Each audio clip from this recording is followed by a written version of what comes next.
National Dairy Day, I believe. Let's talk to Claudia Coetzer, Business Development Manager over at Cambridge Security Seals, about sealing up the milk. What's up, Claudia? Hi, Tim. Thank you for having me on your show. It's nice to see you again.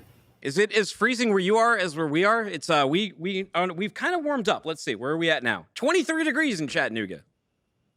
It is. This morning it was 18 in Jersey, and it's gone up to about 20 now, which is wonderful. I still have to convert into Celsius, but that's pretty cold.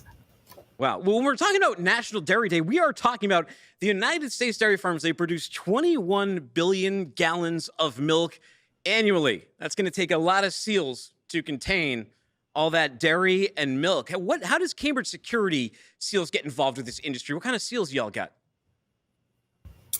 Well, thank you, Tim. Food safety is inherently a very high-risk supply chain. The consumer is demanding in terms of transparency to know that the product that they're getting has not been contaminated in any way. And there's obviously theft attraction around dairy products too. And that's where Cambridge's uniquely numbered seals are a critical component in supporting the chain of custody, because from a number of production processes right through to the handling of products, through to further processing and then transportation right through into supermarket shelves, security seals are critical for that because they're uniquely numbered, they can be tracked, and that becomes a very important part of the protocols of manufacturing and supply chain. So yes, in terms of dairy, it's a supply chain that involves so many different hands, and one of the easiest ways to monitor who is doing what they should be with any kind of compromise would be the use of security seals. Now, the one seal that you guys probably don't make on the milk, though, is the actual milk ring, or do you make those too? No, that's not something that we do. That's really just part of the secondary packaging, but that's not actually in the world of security seals. It's probably referred to as a closure and a seal, but it's not anything that we do. So when we think about security seals for dairy, we're talking about for reception and storage. You're looking at automation equipment. Is that where you have seals as well? Secondary packaging, sensors, things like that. How does it all come together? So the seals are uniquely numbered, Tim, and in a production or processing plant, there are so many different areas that can be sealed, even just to show that somebody hasn't tampered with the settings, whether it's intentionally or whether someone just did something that they shouldn't have done negligently. So right through from self-adhesive seals that can show a reaction when they lifted, that provides a visual inspection that something isn't how it should be. So it enables line managers and supervisors to just very easily see if things have been disturbed or if there should be any kind of a further investigation. Things like valves and automation equipment, bottling plants, and then through to the secondary packaging. When a supermarket has obviously placed an order on a particular vendor, it's so easy for theft to occur in small quantities. So whether it's palletized or in other packages, bulk packaging can be sealed with things like security tape, and then right through to the trucks, which would also be sealed with a security seal, either a disposable seal that has a unique number or an electronic seal that changes the number virtually. But at the end of the day, it gives complete comfort to the buyer, the receiving supermarket, and obviously the consumer, that the point of liability could easily have been identified if there was any kind of breach, unauthorized access, or any kind of interference. Seals, you mentioned it right there, disposable. But is there any kind of eco push for, I don't know, reusable or sustainable types of seals?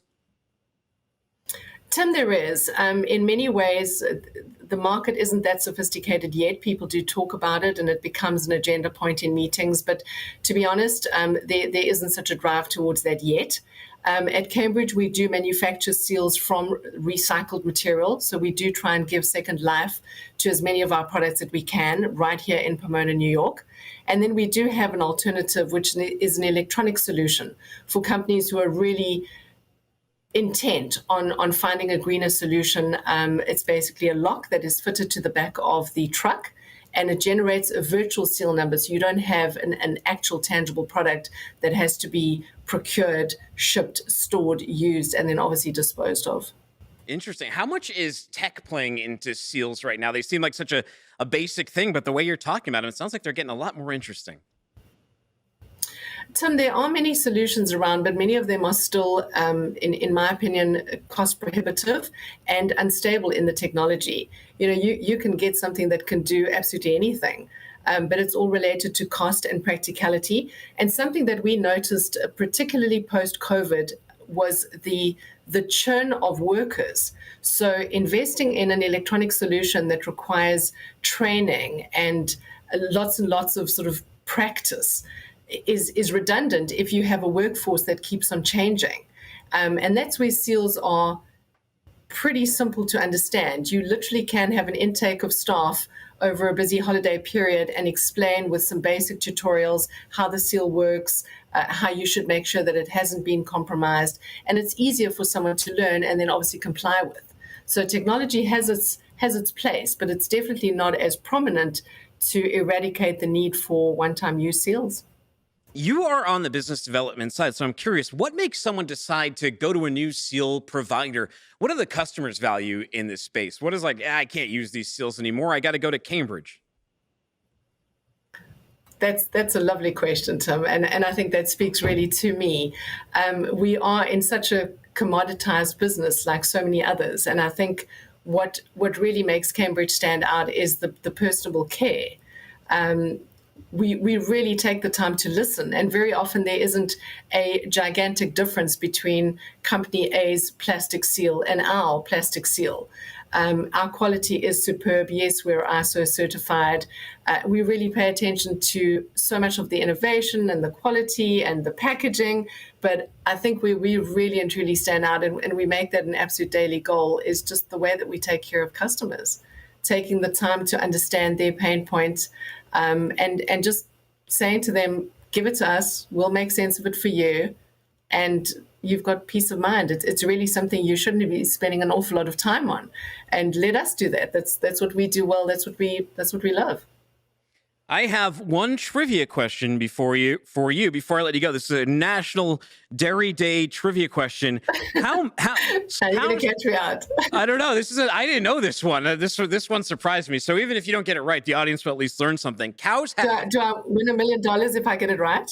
No, you got to get a scratch ticket over in North Carolina, like that one truck driver. Would you have taken the annuity, or would you take the whole lump at once? Lump sum. Lump sum. Yeah, you got it, because then you can make your own investments. Who knows if we'll even be alive in 20 years, right? It's too long to wait. Okay, cows have an acute sense of smell. How many miles can a cow smell for? Like, what's the longest distance a cow can smell for? Some. 10. You were close. It was 6 miles. Who knew? Who knew that a cow would be able to get away that far away? That's pretty good. Well, Claudia, how do people get some new tamper resistant, some new milk seals, some new dairy seals from you and your wonderful team? Tim, thank you. Our website, cambridgeseals.com. And I don't know if you'd like an email, it's ccoetzer@cambridgeseals.com. And we're very agile in responding to customer questions, and hopefully we can make this part of your life easy. Hey, thank you so much for stopping by today on this National Dairy Day. We appreciate your time. Thank you, Tim. Appreciate it.